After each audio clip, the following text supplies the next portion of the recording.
Another Sunday, another case of the Scaries to start your work week. Welcome to the newest edition of the Sunday Scaries, where we have all your gore, lore, and more, covering all the latest horror happenings, slicing open all the latest horror news, and dissecting it bit by bit, finding all those juicy innards. Pour that cup of coffee and turn it to Fright Light while we take you on a tour of terror. And yes, another busy week here on the channel, seeing some screeners. Mhm. And really living it up, I suppose. We were fresh off our review of The Black Demon, which Yeah. missed opportunities, I suppose. But we got through it.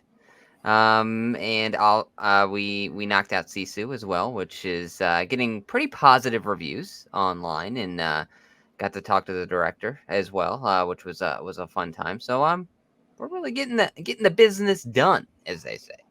Seriously. Yeah. I mean, we're doing great as far as our standards are concerned.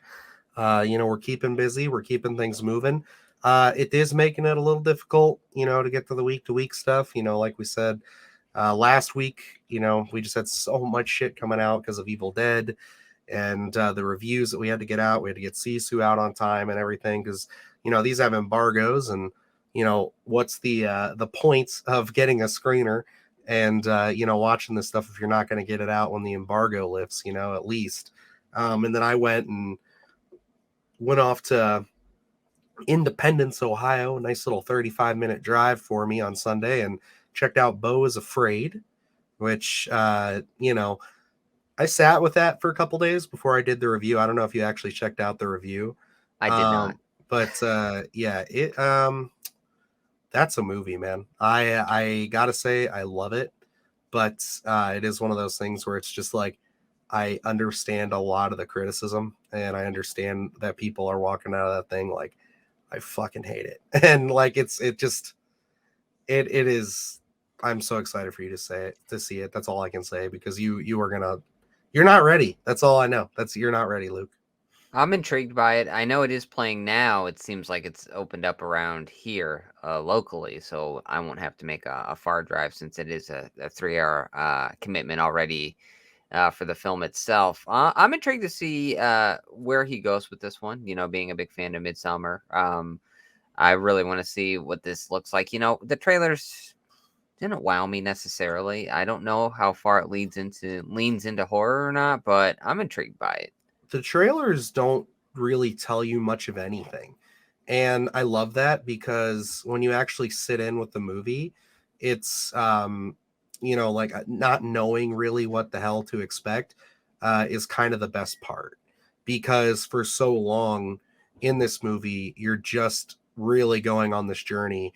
And it's a different kind of horror, man. I mean, like you and I have like a very distinct sense of humor where it's like, um, making each other uncomfortable and things like that is something that we like like Eric Andre's style of humor and everything where it's just Yeah. very weird out there kind of stuff. That's what a lot of this movie is, but like taken up to 11 where it's Okay. like there you are just watching this man who has crippling anxiety suffer for 3 hours and then just like having these revelations at the end. And I there are two specific scenes that I need to speak with you about, and that it eats me up inside that you haven't seen it yet. Well, I'm going to be closing that chapter of the book here, coming up here probably within the next week, since we don't have too much going on, I don't think, in terms of hitting the theater, in terms May of is looking horror anyway. pretty light, so yeah. Yeah, so we'll kind of get back on track with everything, and I will definitely check Beau is Afraid off my list, as I am very intrigued by it, and I really want to see after we talked a little bit on the phone after you had gotten out of the theater and kind of tiptoed around telling me about the film. So I'm definitely intrigued now more than ever. I really want to see what Ari Aster has to offer in this one, and Joaquin Phoenix does not Oh, he's so disappoint. good. He's So. amazing. He's never bad. But yeah, I mean, between that, I mean, we had one dud this week, I would say, in reviews like that, and Sisu was really solid. As and I mean, we've just had so much stuff hitting the channel. I mean, you had that really awesome interview with the director of Sisu as well. Like, I mean, we said it off the top, but I did not get to sit in on that one. So, I want to give big props to you because like I didn't even watch it until it was posted. So it was one of those things where it's like, I had no clue what to expect. You had told me a little bit after it was done, but that was it. So, when I went in there, I thought that you guys had really nice rapport. And yeah, it's unfortunate I missed it, but hey, I think you did a bang up job, sir. I missed the opportunity to talk him into doing rare exports too, but I think maybe he'll come around and just do it on his own. It may be. Hey, there you go. But yeah, I mean, speaking of sequels, I think it's about time we start talking about some of the news because not only are we talking a fair bit of sequels, but lots of big news. We had a big thing. We had CinemaCon this week, some horror stuff in there, some crazy stuff there. And we're going back a week on some news as far as, a trailer is concerned. But to start things off, while I'm getting everything kind of prepped and ready here. We're going to talk about Alien Day, which was, what was that, Tuesday or Wednesday? Oh, you know what? I don't know. I was hoping you weren't going to ask me that question. All right, it's all good. But either way, it was Alien Day. Snuck up Uh, on me. I didn't even realize it yeah, was happening until I started seeing articles about it. it was there, and they've had a good couple of articles and some announcements, some fun things coming out. One of the things we wanted to discuss was that Sigourney Weaver had been basically talked to about it on Alien Day, and the basic gist of the conversation came to is that and I again, we've heard this from many actors before, many times, that they're done, they're not doing it, and we'll see what happens. Money talks, but Sigourney Weaver has said that the ship has sailed for Ellen Ripley and her ever portraying her on the big screen again, which Luke and I discussed this was a story we wanted to cover. So, Luke, how do you feel about Ellen Ripley, at least being played by Sigourney Weaver, not hitting the big screen or the small screen again? Looking at this one, like you had said, a lot of actors say that, and then they end up reprising the role somewhere down the line. Do I think it could still happen even though she said that ship has sailed? I do think so. I think we could see Sigourney Weaver back as Ripley um, sometime in the either next few years. I could easily see that, especially with kind of the attention that Alien has been getting, I think, and all the properties are going to be hitting the theater or streaming in the next few years. I could really see this franchise really reignite, and once that starts happening, everyone starts clamoring to see Ripley back. I could easily see her back in another film, and especially with all these different films having different timelines and kind of doing their own thing. I could easily see her back. If she did not come back, sure, I would miss Ripley, but I think there's so much good content featuring her that I could live and be happy with just watching Alien or Aliens or any of the other sequels. Um, but with these legacy characters, it's really hard to stay away. It's Bruce Campbell is Ash. It's one of those Oh things yeah. where he had such a long layoff and then came back for the TV show and everything. So it's like I would not be surprised to see her back in some capacity. But if she said we're done here and I'm actually not going to come back to it, and she stays true to her word, there's enough good content featuring Ripley that I'd be okay with it. And I agree with you on that. I think that we've had that run. I'd like to see more fresh blood, per se, in the Alien franchise, which is what I think we're getting with Alien Romulus, which we're going to talk about here in just a second. But it is one of those things where, you know, if she's really not interested, then I don't see any reason to try to force her. Because I mean, like, let's be real, we were all excited to see Jamie Lee Curtis come back for the Halloween movies, and she did. She was fine. It was exciting, but by the end there, I think that it was just kind of more just like, okay, yeah, let's just get it done. I mean, that's the whole trilogy for us, really, on this channel. But it was just one of those things where it's kind of like, do I really want to see more beloved actors kind of go through the ringer with that again? Not really. I think that if they have the drive and the purpose and they want to do it, sure, but like maybe for one film, maybe. But yeah, I think like as of right now, if she says she's out, she's out. And you know, one of the things they highlight in this article was a project that she was extremely excited to be a part of was the Neil Blomkamp Alien project, which got killed by Ridley Scott before he went and did nothing else with the franchise. So, you know, gotta love that. Gotta love Hollywood politics. That's a win. You know, I like Ridley Scott's movies when he's not in the Alien universe, except for that first one. But you know, it is okay. Prometheus, sorry, but Alien Covenant just is such a mark in my head. It hurts. Yeah. Yeah, but you know, it's one of those things where I think that if that project ever came back, I think you might see her step into it again. But again, I think that's mostly just because she loves working with Neil Blomkamp. So it's one of those things where she's worked with him a couple of times now, especially in his Oat Studio stuff, that she just respects his vision. And I think that she'd be more excited for working with him rather than returning to the franchise. So if you're going to get somebody, it would have to be somebody like that, or maybe a James Cameron could convince her. But I really don't think just slapping Alien on a property on a script would get her back into the saddle.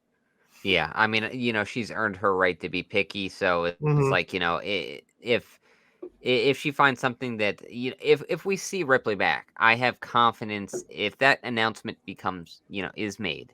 I have confidence in that script then to be like, okay, something got Sigourney Weaver back in the Alien franchise. Um, so yeah, I don't think she's gonna come out of it just for a nothing kind of role, a glorified cameo or anything like that. I think like I said, the story of Ripley, we could be satisfied with what we've gotten in the Alien franchise. If we never seen her again, I think I'd be okay with it. I don't know how a lot of fans feel because I think that nostalgia of seeing your beloved character back, all these legacy characters, is always fun to actually go to the theater. Sometimes I think maybe the announcement is a little more romantic than the actual execution. At least as I'm using Absolutely. Halloween as the reference. But I don't know. I'd be okay with it. But if we ever see Sigourney Weaver back, it would instantly have my interest peaked to see that film. Oh, I agree. I mean, like, I'd be excited, but yeah, it would. I think the reason for my excitement would be because, again, she'd probably have somebody really competent and really exciting behind the camera, or at least a part of the film or behind the script. Getting us back into it. I mean, and that project would have had Michael Bean back. I've heard people say that that movie would have been absolutely god awful. I don't believe that. I think that it would have at least been more fun than like what Covenant was and a little closer Yeah, to Aliens. But I guess we'll never really know. I know that script, I believe, has leaked online, so if I ever find it, I might have to peruse it a little bit. But before we move on from Alien, I did also just want to throw up here that, of course, with that, Fede Alvarez showed the first uh, behind the scenes photo for Alien Romulus, which is pretty exciting. It just again showing that it's working. We got the classic face hugger. Everything is moving on up. Also, I did want to mention, I don't know if it was here or if it was at CinemaCon, but there was an announcement that the new Alien movie is now being set for a theatrical release. So originally it was going to go the way of Prey and be a Hulu launch exclusive, but now it is being set for a theatrical run. So that is pretty exciting. I think that they have the same faith that they had with Prey, and that's encouraging because I think we all agree that Prey, with the amount of accolades it got and everything, should have at least had a limited theatrical run a few weeks after its release because that would have been great to see on the big screen. I But would have went to see it. I would have too. I think that it would have been worth it. I watched that movie pretty consistently. I'm not gonna lie. It's so short and it's one of those ones that's just in my rotation now because it's just so satisfying.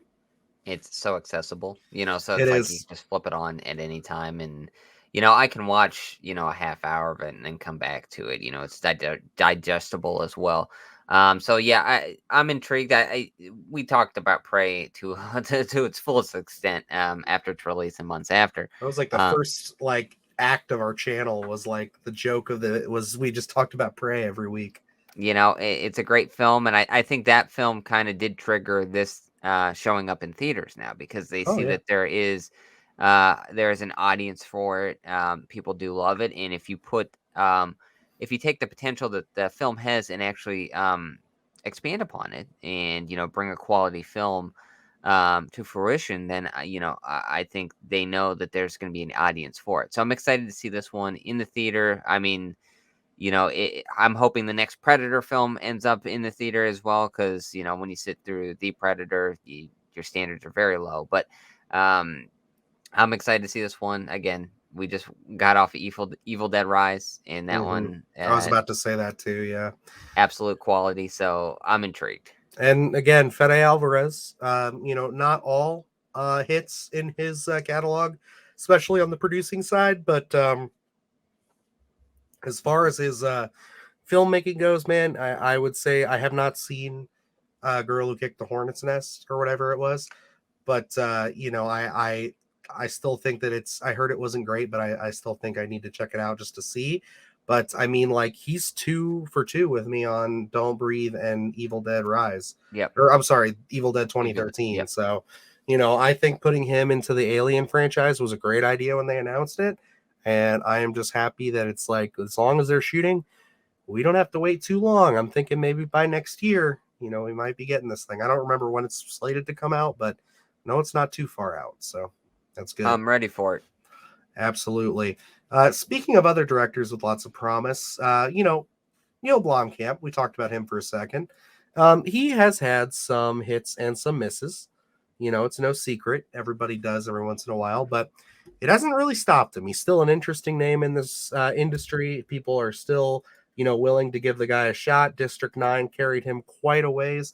I know Elysium was a bit controversial in the sense of, like, some people really loved it, some people did not. I really liked it. And then Chappie was pretty much overall kind of a whimper. But yeah, it looks like he's going to be doing um, a new Alien film himself, not in the Alien universe, but another original Alien take with They Found Us with Joel Kinnaman attached to star. So pretty exciting. I love Joel Kinnaman in James Gunn's The Suicide Squad and a handful of other roles. So I'm looking forward to this. Yeah, for me, Neil Blomkamp, I've only seen District 9. And I'll say it's an exceptional film. So maybe the eyes that I have for Neil Blomkamp are not necessarily justified for everyone who's seen his filmography. But you look at a film like District 9, and it's got great sci-fi elements tied to an actual human story to it as well, and it's got those little elements of comedy sprinkled throughout. I think he mixes that kind of those different elements very well. And then kind of reading the little synopsis that this one had given us here, where we have the sci-fi alien abduction kind of idea, and then there seems like there is a heartfelt story between the father and the daughter throughout this. So I'm really intrigued to see what he's going to bring here. I think when you kind of give him the floor to do an actual human story like that, he definitely has the chops to do it. And then obviously looking at District 9, he can do aliens very well. So I want to see what he's going to bring here. I'm excited that this is something completely original that he's going to be bringing to the table here, that he's really just going to, be able to make his own, and we don't really know what to expect from it. So just a little blurb that they had given us here definitely has me intrigued to see what we're going to be getting. I hope he leans heavily into the horror. So we'll see what we get with this one. Yeah, I'd like him to lean a bit more into the horror. I think that this will probably be a bit more into the sci-fi, though, a little closer to like that District 9 Yeah. style, Elysium style. But I know one thing is for certain: if it is Neil Blomkamp, it will have a kick-ass style. He'll probably resort to that kind of oh, what do they call that? Like the kind of South African looking, like tech, wasteland kind of look to it. Like he likes to do. It's pretty sick. I like that stuff a lot. But yeah, I'm still in Neil Blomkamp's corner for the most part. Like, he hasn't burned me too bad. I didn't see Demonic. I heard that one was really bad. But again, I have not seen it. He made that during COVID though, so I don't know if you can really Everyone gets a hit that pass up. during COVID, so Exactly, because like, and it's like not even that he made that like during COVID, like his production was supposed to be bigger. That was a movie that he wrote and produced while in lockdown because he was in lockdown. So it's not like that movie was supposed to be anything more than what it came out to be. You know what I yeah. mean? So maybe it could have been a better short film. I don't know. But speaking of sequels and other things and bigger projects, last week, because we didn't do a show, we didn't get to talk about this, but we're going to bring it up now. Insidious, The Red Door, was announced, and we got a little trailer for it. So we get to kind of discuss that here. And as we've both seen the trailer, did we see this in theaters too? Did this play ahead of Evil Dead? I don't remember. No, it did not. Okay, because yeah, no, this was pretty exciting for me. I didn't really care all that much. I was like, okay, an Insidious movie, it's something we're gonna have to review probably. But like I like the first one and I like the second one. I didn't realize until I saw the trailer that this one was directly tied to those two. Because I never saw three. I hear it's good, and then you saw The Last Key and said it's absolutely god awful. So, Yeah. it's one of those things where this is kind of like exciting now for me to see this, and it's the first time Patrick Wilson's going to be behind the director's chair. So, pretty Yeah, cool. it should. I'm intrigued to see what he's going to bring to the director's chair. But looking at the Insidious as a franchise, the first one like for the most part. I think in some spots it falls flat for me. The second one I did enjoy. The third one, I just recently went back and only got maybe a half hour into it. It seemed pretty fun from what I was seeing. I think the Insidious as a franchise, yeah, and last key before I move on, is still terrible. I watched that one in the theater and absolutely regret it. Maybe I'll revisit it someday. Who knows? But Insidious as a franchise does have really terrifying moments in it. Whether you enjoy the entire film or not, I think they do at least moments very well. And I think looking at this trailer, it seems like it's going to be jam packed with a lot of moments in the Red Door. So I want to see what they're going to do here. This is a closure, I think, right? Yes, supposedly this is going to close off the original like two films, kind of their Yeah. trilogy, because I don't know, is like the third one's like a prequel. I have no clue where The Last Key sits. I Yeah, think I I don't don't know know. 100% where. I think it is a prequel, but I don't know 100% either. I think it is, but unrelated to everything else that's going on from what I remember, even though I just got, maybe a half hour into it. But um, I'm excited to see the family back and kind of, bring it full circle and see what we get here. The trailer, I don't know how long it was, but it seemed very quick. Full again of some terrifying moments. So I really want to see what they're gonna do here. This one has been, I don't know. It seems like we've been talking about an Insidious sequel for a very long time now.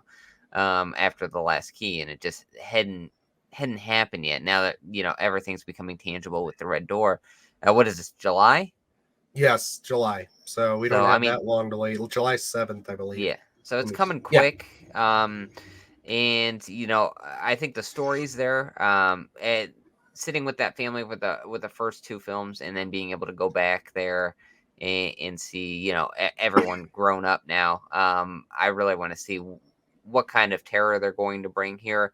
Uh, that I'll be honest, the trailer had me sold. I agree. I thought the trailer was very intriguing. I liked a lot of the elements they were bringing into it. It was nice to see the infamous, Darth Maul looking demon, as everybody likes to call him, Yes. return, looking nice and creepy. But ultimately, I'm excited to see Patrick Wilson and his son again. I love that they were able to get everybody in the original cast back, it seems. Yeah. So I Very don't think there were surprising. any holdouts. So it is nice to see the same kid back grown up and doing this thing. So I'm excited to see where their relationship goes. And yeah, I think that Patrick Wilson has had a lot of time working with both James Wan and Lee Winnell. So it's one of those things where I think that he's probably studied under them a good bit. And I think that if there's any genre that he could cut his teeth with and feel confident about, I think it's horror. And I love Patrick Wilson either way, so I'm excited to see what he can do behind the camera. Um, does this movie have to be a knockout for me? No. Because like I said, I like the first two, but I'm not married to the franchise as deeply as I am to like the Evil Dead or Friday the 13th. So, as long as this is serviceable and it's not god awful and it, presents an interesting story with some good scares and some good lore, I would be very satisfied with this as a first outing for his directorial debut. Yeah, and after sitting through the last key, my interest in the Insidious franchise was at an all-time low. So even with the announcement that there was going to be a sequel in place here, not really knowing too much about it, I was still iffy if, I had any interest left in the Insidious franchise. But after seeing that trailer, it's got me back on board. I really want to see how this is all going to come to a close. And regardless of the story or not, you can always expect at least a handful of good scares in these films. 100%. But alrighty, guys, it's going to bring us to our last topic, which we're going to shotgun through a couple of stories here. Obviously, at the top, we mentioned that CinemaCon was going on this week, and we had some announcements. Now, going in with Patrick Wilson news and James Wan news again, we have Conjuring, The Last Rites, coming in, getting a fourth Conjuring film. I love the first one. I love the second one. I did not care for the third one. And this one, I guess it's we don't know enough really for me to say whether or not I'm looking forward to this as much. So it's one of those ones where it's like, okay, yeah, we'll see how it goes. We have no clue if Via Formiga or Patrick Wilson are coming back, I believe. Yeah, I think, it says no word whether or not they are returning. So we really don't know where this is going, but not only are they doing this, but they're also getting a TV series, which was announced a week before. So the Conjuring universe is alive and well. And Luke, how do you feel about a fourth Conjuring film? In the franchise of The Conjuring, I can really only say I'm a fan of the first one. Uh, I, I disliked the third one pretty heavily. So much like the last key, right now as we sit, the Conjuring, my interest in the Conjuring franchise is at a very, very low point. Um, if a fourth one pops out, regardless who's involved here, I probably will see it. I don't know. Well, for the channel, I'd go to the theater to see it. But regardless, if we weren't doing reviews or anything, I don't think I would actually go to the theater to see it, unless the trailer looked very well done. Uh, but right now, just the Conjuring brand, the name doesn't have me sold on anything. So this one's a toss up for me. I just know if we're basing it on that third film, I don't have much high hope. And it does say that the writer of the third film is returning to write this one. So Yes, I'm yeah, excited. that's already good to say. Hey, but honestly, I think it you got to take this. This is going to be kind of funny, a case by case basis, because obviously they go over different cases. But like the last case wasn't that interesting to me. Maybe this one will be. I like the second one a lot. I know you've seen The Nun. I have not seen The Nun. Yeah, But you said it was pretty terrible. yeah. The Nun Uh, was very droning.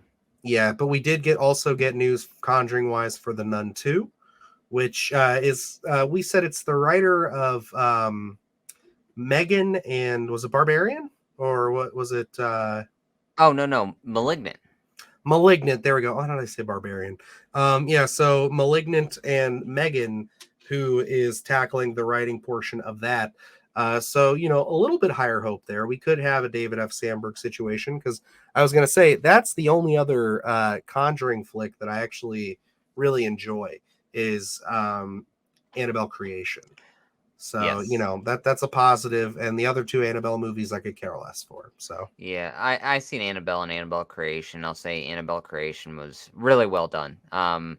uh, this could be one of those situations where, yeah, the Nun did not do it for me. It felt like such a long film. I don't even know the runtime, but it felt like forever. I'm definitely intrigued to see what the Nun 2 is going to bring, especially with the writing behind it. I believe her name is Akila Cooper. Uh, Yes. um, so everything that she writes, I think is very unique, very different than a lot of the things that we're used to seeing. She can definitely step outside of the box and give us a new tone that we're not used to. So I really want to see what the Nun 2 is going to feel like. If just based by the Nun 2, like if that was the name, I wouldn't have any interest. But knowing the writer behind it, that definitely is something where I want to go to the theater to check that one out, which I never thought I would ever say. But I think that could be a win just based on the writing behind it. And we will see. And I'll have to get caught up with The Nun before that comes out. So you're not the only one who has to get caught up with bad movies. So don't worry. I got two to watch, supposedly, this summer. So we'll see how it goes. Moving on to the next big piece at CinemaCon. Of course, going more ghosties, more exorcism. We're talking The Exorcist, which is the David Gordon Green trilogy, the first part, which is now going by The Exorcist Believer. Got its title, coming out October 13th. It's got Leslie Odom Jr. and Ellen Burstyn coming to it. So lots of pretty cool names attached to this. Same thing with the Halloween franchise. Lots of promising names in that one too. We all saw how that turned out. Again, some of you guys are big fans. We were pretty critical. I think there's not a whole lot we can say on this except, it is news. They have a title. At least it's not just going to be called The Exorcist, which is what I was worried about, that they were just going to follow into that. At least they learned something from that. But yeah, I don't know. Again, like we said at the end of our Halloween Ends coverage, we're not as married to these movies as we were Halloween. So, Luke, now that we're only a mere, like 6, 7 months away, how do you feel about The Exorcist at this moment in time? And I'm not even talking about with the title announcement and, the cast and everything. How are you feeling about this? You still feeling about the same? You thinking it could go either way, or are you thinking a little more negative? Yeah, I think I'm somewhere in the middle right now. My hope is that David Gordon Green and company have learned from the faults of bringing back Halloween and some of the missteps that they took through that franchise. So I really hope that they kind of learn their lesson there and want to bring something new and fresh to the Exorcist franchise. Like you said, this isn't a franchise that's near and dear to my heart at all. So I'm kind of neutral going into it. I think that first film was great. I haven't seen any of the sequels after that. So it's not even something where, it's so bad that it's good kind of thing. And I have a special nostalgia feel for it. That's not even the case for me. So this one, it could go either way for me. I haven't heard enough news. Some of the casting's intriguing, but I haven't heard enough stuff to say, okay, I'm definitely on board with this one. So, my eyes are not going to be clouded with any nostalgia feels for going into the theater for this one. So, right now, I'm still sitting right in the middle.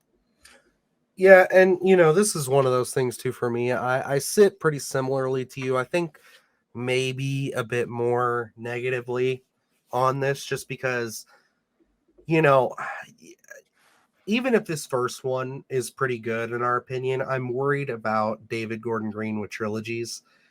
Just because it did seem like, and there were some quotes from him saying that him and his team were getting burned out by the end of Halloween and that they were just kind of like trying to change things. I just don't think that these guys, at least right now, and I don't want to say this like, because I think that they can make good movies. I just think that like the commitment to a trilogy right now is a big deal, and the fact that they seem to get exhausted after a couple films and they kind of need to change things up like they did with Halloween Ends and not really stay the course.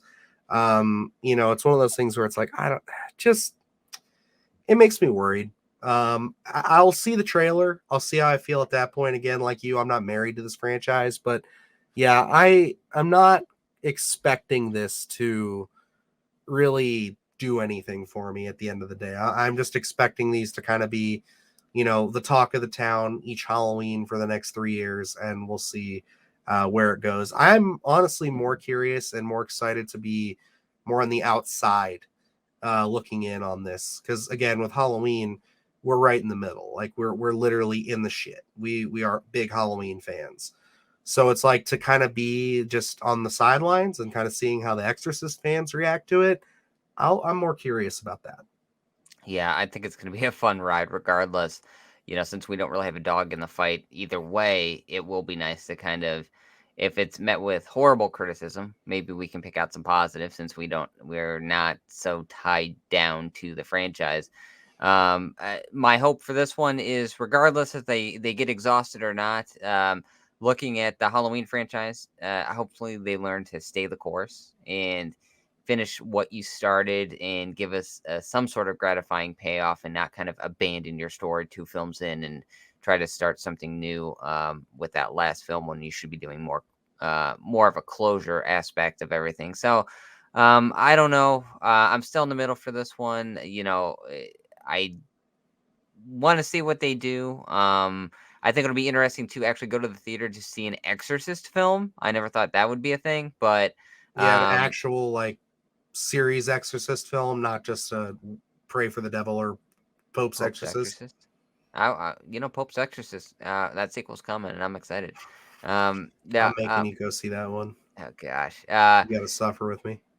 So this one's still in the middle for it. I want to see what they bring this Halloween, and hopefully they do not disappoint. Well, we will see. And then finally, our last piece of CinemaCon news before we wrap things up here, folks. I had to mention it. I'm excited for it.